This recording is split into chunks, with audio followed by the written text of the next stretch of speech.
Hello மக்களே, இப்போது Jeffrey அவர்கள் வெளியே வந்துவிட்டார். அவருக்கு பிக் பாஸ் வீட்டில் கிடைத்த சம்பளத் தொகை எவ்வளவு தெரியுமா? ஒரு நாளைக்கு 10,000 என்று அழைத்து செல்லப்பட்ட ஜெஃப்ரி அவர்கள் நன்றாக விளையாடியதால் விஜய் சேதுபதி அவர்களுடைய ரெக்கமெண்டேஷனில் அவருக்கு ஒரு நாளைக்கு 20,000 என்று சம்பளம் நிர்ணயம் செய்யப்பட்டது.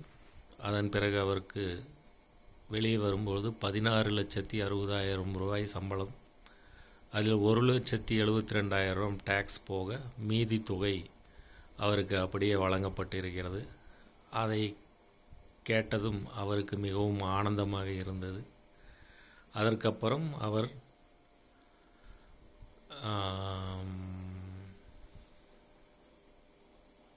விஜய் சேதுபதி அவர்களுடைய அன்பை பெற்றவராகிறார். அதனால் ஷோ முடிந்ததும் உன்னை தனியே சந்திக்கிறேன் என்று அவர் கூறுகிறார். அதில் ஆனந்தப்பட்டு கொள்கிறார்.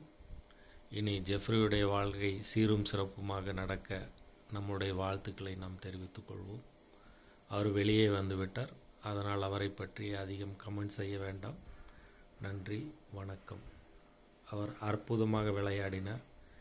எல்லா டாஸ்களிலும் ஜெயித்ததால் தான் அவருக்கு ஒரு நாளைக்கு 10 ரூபாய் என்று பேசப்பட்டது, 10,000 என்று பேசப்பட்டது. இப்பொழுது 20,000 மாறியிருக்கிறது.